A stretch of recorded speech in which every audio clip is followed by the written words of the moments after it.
sebuah negara di mana salah satu kotanya dapat penghargaan sekali lagi, yaitu penghargaan kualitas udara terburuk di dunia. Ini nomor BPOM-nya berapa? Tiba-tiba dibalas dengan cara jawaban yang aneh. Nanya aja mau beli nggak? Punya duit nggak? Semua barang gue BPOM sertifikat halal. Mau lu klaim asal-asalan? Lemau. Wah, lemau. Terus tiba-tiba hoam. Kata gue lu ngantuk. Ini kan baru jam 7:30. Gue screenshot biar lu diem. Gue punya pabrik coy. Hubungannya apa mau lu punya pabrik? Gue gak peduli. Apa sih? Terus gue kayak yang bertanya-tanya sendiri, segitunya banget apa emang bikin konten, ya Allah. Masa iya sih lu mau numbalin orang lain demi kesuksesan lu yang gak seberapa itu gitu loh. Kalau lu hadir dan memulai semuanya dengan cara yang kayak gitu, lu mau jadi apa di atas? Koruptor. Hah? Bacot. Kesel aja gak jelas.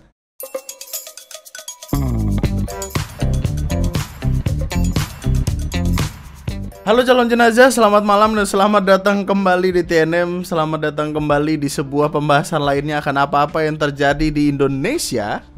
Sebuah negara di mana salah satu kotanya dapat penghargaan sekali lagi, yaitu penghargaan kualitas udara terburuk di dunia. Ini berita dari Kompas by the way. Jadi kan gini, kemarin kan gue pergi tuh hari Minggu. Bangun tidur, gue ngecek HP. Di HP gue kan ada aplikasi Kompas tuh. Terus ada headline berita gitu, kualitas udara Jakarta Minggu pagi adalah yang terburuk di dunia. Terus gue shock, anjing ini gue mau pergi ke Jakarta, masih tiba-tiba gue kena polusi. Terus gue lewat jalan tol gitu kan. Dan emang bener-bener yang kayak, ya udah men, tuh kayak abu-abu di langit gitu, awannya kagak kelihatan. Kata gue, gokil anjing. Ini gimana mau sehat?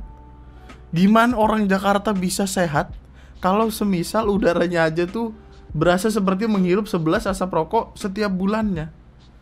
Pantes orang Jakarta pada emosi-emosian ya. Gak bisa kena lampu merah dikit gitu.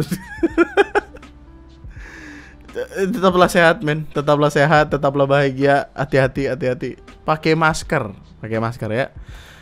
Anyway, selamat datang di TNM, selamat datang di KDS BBS. Ketika dunia sedang baik-baik saja padahal tidak, dimana pembahasan akan video-video TNM tuh lagi sepi banget. Agustus ini tuh gue nggak tahu kenapa masalahnya tuh kayak nggak ada gitu. Padahal kan kita hidup harus ada masalahnya.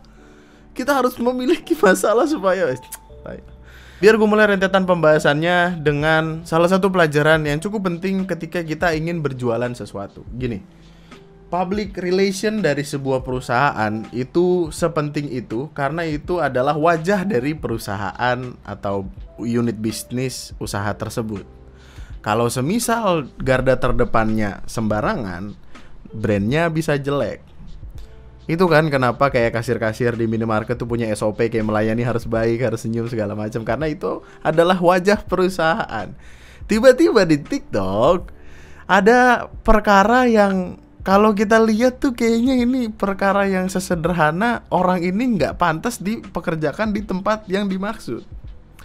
Ini adalah sebuah perkara orang mau beli parfum tapi malah dimaki-maki sama yang jual. Apakah kesel? Oh tentu saja bro, gue ngeliatnya kesel sekali. Perkaranya dinaikin ke Twitter kan. Terus ada screenshotan dari chat-chatan antara calon customer sama toko parfum itu sendiri.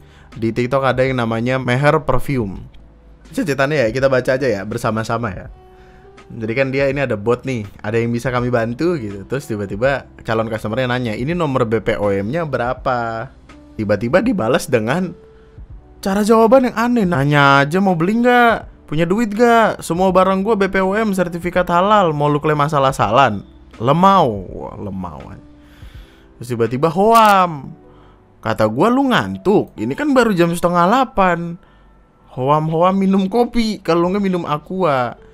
Dibalaslah lagi, mau beli kok, makanya nanya dulu nomor BPOM-nya berapa. Soalnya di deskripsi ada tulisan nomor BPOM, cuma pas dicek di internet nggak ada. Dan ini adalah sebuah perkara yang sebenarnya cukup sederhana. Kalau lu nggak ada BPOM-nya, katakanlah BPOM-nya masih diproses, karena kan prosesnya bukan waktu, apalagi kalau perusahaan lu baru merintis, lu tinggal bilang aja kayak BPOM-nya sedang diproses gitu. Nggak perlu lu nulis di deskripsi ada BPOM-nya, tapi ketika dicek kagak ada. Itu kan jadi masalah baru, pemalsuan. Sebelum kita lebih jauh, mungkin lu ada pertanyaan kayak, emang BPOM sepenting itu? Jawabannya sih ya cukup penting, karena ada artikel di internet yang bilang kayak parfum itu bagian dari kosmetik. Kosmetik sendiri itu diawasin sama BPOM. Takutnya nanti ketika parfumnya itu disemprotin ke leher, ke tangan, ke muka, nggak tahu, iseng kali itu.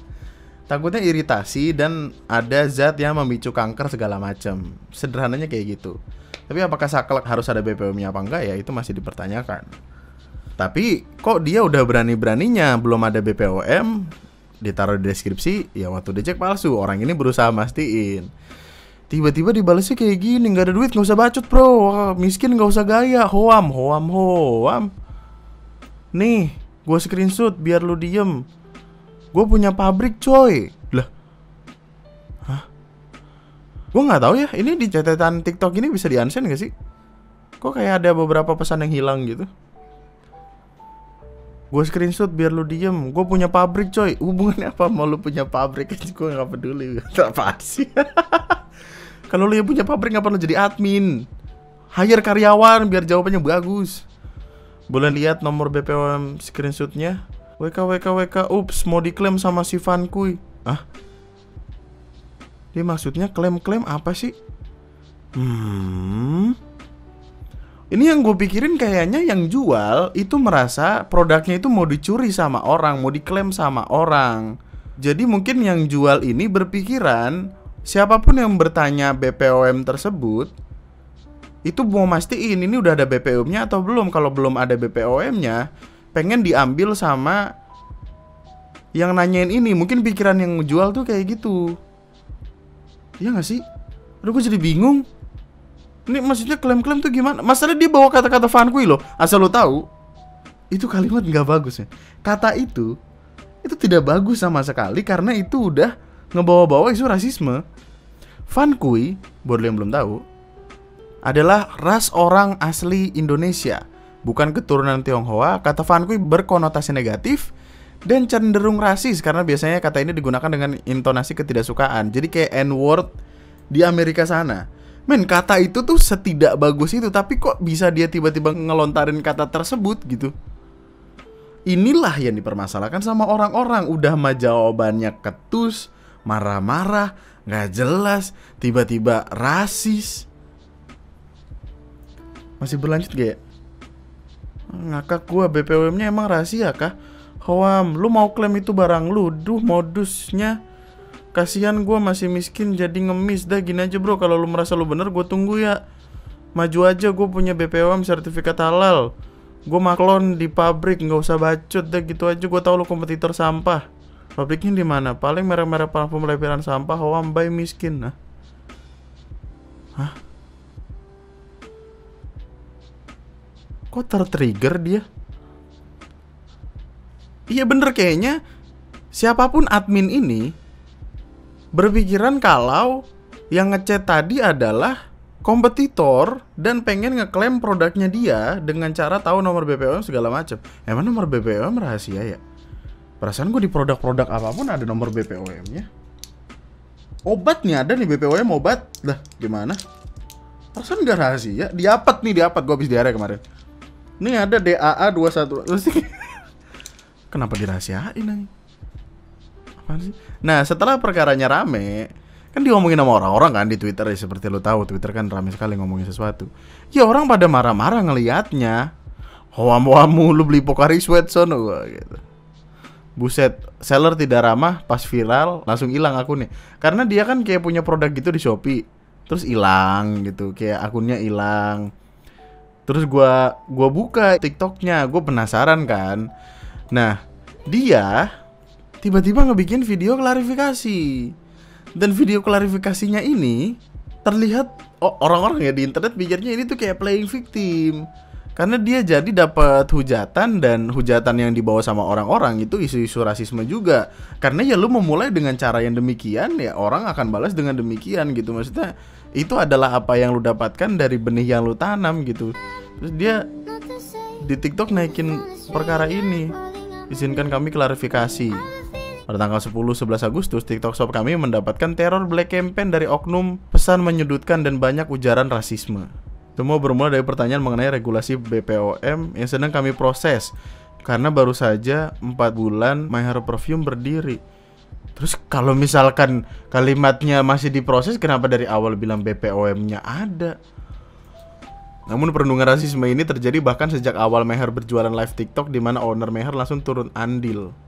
Sedikit banyaknya perundungan berulang ini memberikan dampak kepada mental tim kami yang memiliki pengalaman buruk tentang rasisme pada masa lalunya. Kan yang mulai dia. Netizen bereaksi ya dengan apa? Aduh, gimana ya? Kita tidak membenarkan adanya rasisme tentang apapun kan. Tapi kalau dia harusnya tahu internet itu sekejam itu. Kan yang ngatain Fankui duluan dia. Ais. Hal ini menyebabkan komunikasi yang buruk pada customer. Kegaduhan tersebut ternyata berujung hingga ke personal para tim kami, sehingga langkah menghilang adalah demi menjaga keamanan privasi tim kami. Kami paham dan sadar bahwa respon yang kami berikan salah dan tidak pantas. Untuk itu My Hero Perfume minta maaf atas respon negatif yang kami berikan. Hal ini akan kami jadikan pembelajaran dan bahan introspeksi kami sebagai brand. Oh, dan dengan berat hati kami kabarkan My Hero Perfume ini adalah postingan terakhir, kami memutuskan untuk pamit. Ya. Terima kasih untuk teman-teman yang sudah memberikan dukungan positif serta kritik yang membangun. Amin. Ini adalah tutorial tentang bagaimana cara membunuh bisnis kamu sendiri, kawan. Hashtag FYP, gokil. Oh, dan ini 1 minggu lalu. Oh, perkaranya sudah lama ternyata. Tapi ya meskipun pada akhirnya ketika dia bilang pamit, ketika produknya masih ada, ya dia bisa tinggal ganti brand, ganti nama, terus juga datang dengan nama yang berbeda, orang juga pasti akan datang-datang lagi. Cuman, maksud gue gini loh. Ketika lo punya produk, milikilah admin atau siapapun orang yang ngebales tuh pemahaman yang baik gitu tentang bagaimana cara melayani customer. Aish. Yang jadi masalah adalah ketika pertama kali dia ngebaca chat ini, nanyain nomor BPOM, dia tuh langsung merasa tersudutkan, terus merasa kalau si orang ini adalah kompetitor, siapapun yang ngechat ini adalah kompetitor, yang mana ya belum tentu sebenarnya, tapi kenapa dia segitunya banget ya? Men, itu lu udah bahaya banget men, ngebawain kata-kata Fankui gitu udah bahaya banget itu. Oh, dan video cacatan ini kena pelanggaran panduan komunitas aja. Gue juga bingung TikTok kenapa dah. TikTok mungkin ngerasanya kayak kalau di report orang itu bahaya. Anjing, gue juga kayak TikTok seserem itu deh.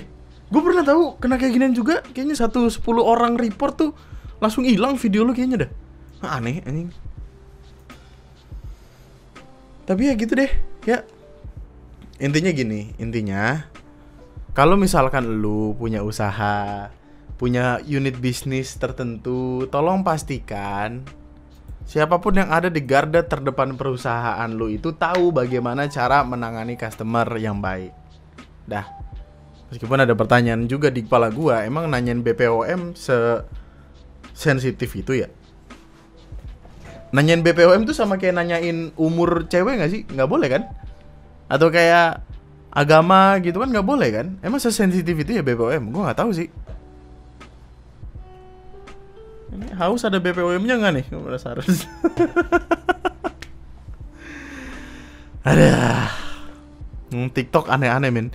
Apapun yang lo dapat dari TikTok kadang random masih sumpah stres aja.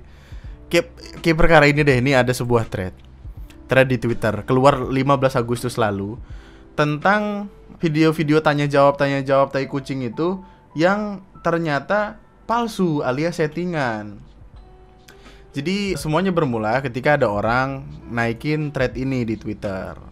Dia marah-marah gitu. Stop banget ngebantalin orang lain cuma buat naikin views konten lo. Ini temen gue diminta bantuin buat konten begini, semua opini jujur dia dibantah, disuruh jawab sama yang jawabannya udah disediain sama konten kreatornya. Karena dia dibully habis-habisan sama netizen yang nggak tahu apa-apa, ngetik seenaknya, ngata-ngatain orang. Temen gue mentalnya nggak sekuat itu, marah-marah. Jadi kayak dia, aduh sayang sekali videonya udah nggak ada. Gue nggak tahu ya videonya udah ada apa enggak ya. Gue nggak nemu anjir videonya. Nih lo kalau lihat komen-komennya ya, kayak buat pertama semoga diberi yang terbaik. Kalau yang kedua lanjut makan aja terus tidur biar bisa lanjut ngimpinya. Istilahnya makan lu kan banyak jadi harus 10-15 juta gitu-gitu. Yang kedua habis buat makan doang. Si Sela-Sela ini ngebales, kamu kira-kira habis buat apa aja tuh? Jadi si Sela-Sela ini adalah si Mbak ini loh, Mbak yang satu ini. Terus kayak dia mungkin merasa itu adalah cara terbaik untuk nyari followers, jadi dia manas-manasin juga gitu. Apaan sih? Gak jelas banget orang. Jadi ada seorang perempuan terkena bully dikarenakan melakukan konten wawancara di salah satu konten creator yang ada di TikTok. Emang lagi rame sih konten-konten kayak gitu, dan kalau lihat di TikTok juga banyak banget. Menurut kakak pilih cowok yang fuckboy apa yang softboy? Aku sukanya yang fuckboy soalnya aku suka yang garang-garang. Aku sukanya yang softboy soalnya pertanyaan tipikal pertanyaan kayak gitu untuk ngebandingin, untuk yang sok-sok nyari masalah gitu-gitu loh. Nah, yang terkena bully ini adalah Mbak Gita namanya. Ia dibully karena menjawab pertanyaan terkait dengan pilih mana. Yang ngebikin thread di Twitter ini adalah temannya Mbak Gita. Dan ternyata semua yang ada di wawancara tersebut merupakan settingan. Mbak Gita cerita di TikTok, dan ada cecetannya juga, dimana ceritanya sendiri dimulai tanggal 12 Agustus lalu. Ini gue recap aja ya karena ini videonya 3 menit. Mbak Gita ini lagi nongkrong di Lawson Cibubur sama teman-temannya. Tiba-tiba aja nih, nggak ada angin, nggak ada hujan, didatengin sama konten creator TikTok buat kayak yang Mbak, ayo kita bikin video TikTok gitu, sama si akun yang namanya Sela-Sela ini. Nah, ternyata konten TikToknya ini terkait ya pertanyaan-pertanyaan tadi, cowok alim atau cowok nakal. Awalnya Mbak Gita ini ngejawab cowok alim karena dia emang sukanya cowok alim kali, tapi dibantah sama si Sela-Sela ini. Si Sela-Sela ini bilang kayak, jawab cowok nakal aja Mbak, seru aja gak sih punya cowok gaul gitu Mbak, gitu-gitu, kayak di brainwash gitu loh. Nah, walaupun sempat kayak bingung kenapa jawaban dia dirubah, tapi karena ngerasa gak enak dan niatnya mau ngebantu, akhirnya Mbak Gita jawab cowok nakal. Dan ya itu emang kayak ada di beberapa sifat kita gak sih, seperti kita gak enakan sama orang gitu, sampai akhirnya ya kita kena sendiri. Nah, terus si Sela-Sela tadi ngajuin pertanyaan yang kedua. Pertanyaan yang kedua itu ngebahas tentang penghasilan idaman dari pasangan. Mbak Gita kan ditanya, kira-kira gaji pasangan cocoknya berapa? Mbak Gitanya jawab, UMR. Tapi dari pihak Sela kayak ngebantah gitu. Pihak Selanya itu bilang, tadi yang di dalam udah jawab UMR, yang lain dong gitu. Terus tiba-tiba salah satu timnya dari si Sela-Sela tadi ada yang nyeletuk, 10-15 juta aja kak, soalnya kita nggak tahu dia punya cicilan rumah atau mobil, belum lagi skincare mahal. Terus si Gita-Gita ini sempat nolak. Dia sempat bilang kayak, skincare-nya nggak usah kak, aku takut. Dia udah emang manipulatif banget TikTokers asu. Yang tadi maksudnya si Sela-Sela doang, nggak yang lain ya, nggak tahu yang lain. Dan emang Mbak Gitanya sendiri ini juga sebenarnya mampu-mampu aja gitu beli skincare sendiri. Dia sebenarnya nggak pengen jawab itu, tapi ada satu temen dari Sela ini yang ngembusin napas kesel gitu kayak gitu. Terus kayak mungkin Gitanya ini nggak enak, akhirnya Gita ngelakuin yang disuruh sama si Sela dan teman-temannya tadi. Jadi ya sederhananya dari klarifikasi ini kita tahu kalau konten tanya jawab tai kucing tadi adalah ya konten yang settingan, dibikin-bikin, dipaksain. Gua nggak tahu untuk apa. Mereka mungkin merasa dirinya adalah tim kreatif TV yang kayak apapun yang mereka bilang harus diturutin sama talent. Padahal gue juga nggak tahu ini Gitanya dibayar apa kagak, atas persetujuan atau kagak. Masalahnya karena perkara itu ya yang rugi Mbak Gitanya, sampai akhirnya banyak kata-kata yang terlontar ke Gitanya ini sendiri. Buat sekarang kontennya udah di take down dan akunnya di private, nggak kelihatan. Gue juga nggak tahu kontennya dinaikin di mana lagi gitu, nggak ketemu soalnya. Kalau ketemu gue ngamuk-ngamuk, minta meso ya ancok, kan gak konten aja lo cok, mata nih lo. Dari awal teman gue udah wanti-wanti sama ketakutan sendiri. Ini Cilang nggak ada tanggung jawabnya banget, anak orang ketakutan sedih sama omongan orang TikTok. Oh ini yang awal ya, tadi dimintain tolong kayak bikin video TikTok kayak pilih cowok nakal apa alim. Gue bilang softboy, tapi dia malah nyuruh gue bilang cowok nakal. Dipaksa, nanti kalau lewat itu nggak bener jawabannya, settingan dia semua. Oh dia bahkan udah ketakutan dari awal ya. Dipaksa, nanti kalau lewat itu nggak bener jawabannya. Maksudnya kalau lewat FYP-nya si temennya ini, itu nggak bener jawabannya, settingan dia semua. Terus gue kayak bertanya-tanya sendiri, segitunya banget apa emang bikin konten, ya Allah. Masa iya sih lu mau nembalin orang lain demi kesuksesan lu yang gak seberapa itu gitu loh. Kalau lu hadir dan memulai semuanya dengan cara yang kayak gitu, lu mau jadi apa di atas? Koruptor. Ah, bacot. Kesel banget, kesel aja gak jelas. Kalimat terakhir ya, akhirnya kita-kitanya tadi udah nge-reach out yang ngebikin konten. Terus gue juga ikutan nyari kan jadinya, ternyata di private, gue nggak tahu sih ini orang mana. Terus ternyata dia adalah apa sih hitungannya ya? Ada manajemen tersendiri gitulah, maksudnya kayak akun IG lain, akun TikTok lain. Dan kalau gue lihat ya isinya emang orang tanya jawab yang aneh-aneh aja gitu. Mungkin si Sela-Sela tadi talent gitu. Dan ya udah IG-nya diserang rame langsung. Ditunggu minta maafnya talent lu. Heran talent ketularan sini pada problematik semua, emang gak dibina sebelum terjun ke dunia konten creator. Wah. Minimal kalau bikin konten settingan ya jangan merugikan orang lain lah. Oh gitu, bagus. Udah dibantu malah ngelunjak, minta maaf deh, isinya orang-orang gak sehat. Ketika gue denger ada orang di belakang layar yang kayak itu manipulatif gitu, maksa orang buat ngejawab sesuatu yang dia nggak pengen jawab aja, itu udah aneh. Dan kita bisa belajar juga dari kita, meskipun ini sama sekali nggak enak untuk kitanya, tapi apa yang kita lakukan bisa menjadi pelajaran buat kita. Jadi terima kasih kita sudah memberikan kita pelajaran untuk tidak menjawab pertanyaan-pertanyaan TikToker kalau pertanyaannya tidak sesuai sama yang kita mau. Kalau misalkan dia maksa pengen ngeluarin jawaban-jawaban dia sendiri, ya tanya sama diri lu sendiri gitu. Gaji ideal cowok menurut kamu berapa? 100 juta. Wah mantap. Udah gitu jawab-jawab sendiri aja lu, bikin konten-konten kayak gitu. Orang ditumbalin. Biar apa lu begitu? Biar biur. Kasian men. Kasian. Ada salah satu orang di Twitter yang ngejelasin kayak, buat siapapun yang diwawancarai, baik untuk berita serius atau konten receh sekalipun, selalu minta kontak atau minimal nama dan tempat kerja atau akun yang bertanggung jawab. Dan lu berhak nanya kontennya buat apa. Dan konten itu wajar dengan kata-kata lu, bahkan mungkin nama, usia, tempat tinggal. Maka pihak yang membuat konten harus bertanggung jawab karena sudah menggunakan itu semua buat kontennya. Kalau misalkan konten yang keluar tidak sesuai dengan ekspektasi lu, bahkan lu dirugikan serugi-ruginya, lu mungkin bisa nuntut. Lu bisa bikin jelek nama itu. Balik lagi. Hancur men. Kalau lu kerja sama orang-orang yang wadaw kayak gini, yang satu ngebalesin customer kagak beres, yang satu jadi talent, krunya kagak beres, maksa-maksa omongan orang. Gue jarang jalan-jalan sih. Gue jarang keluar rumah untuk yang ada orang datang ke gue bawa kamera terus kayak kakak menurut kakak ya bacet. Gue kalau ketemu kayak gitu gue cabut aja kali ya. Oh ini Gitanya balas langsung, baca replyan kalian rasanya mau nangis, banyak orang baik ternyata. Terima kasih sekali lagi buat semuanya. Ini juga jadi pelajaran buat aku supaya berani untuk bilang enggak, dan enggak semuanya harus diiyain. Nah kawan-kawan, itu juga penting untuk kita lakukan. Karena apa? Menjadi yes man tidak selamanya baik. Mengucapkan iya hanya akan membuat kita lelah. Terkhusus untuk orang-orang gak enakan di luar sana, sekali-kali bilang enggak gitu, gak apa-apa tau. Gak apa-apa. Kalau orang itu gak bisa ngerti kita bilang enggak, ya yang salah dia. Ngapain lu gak ngertiin gua gitu.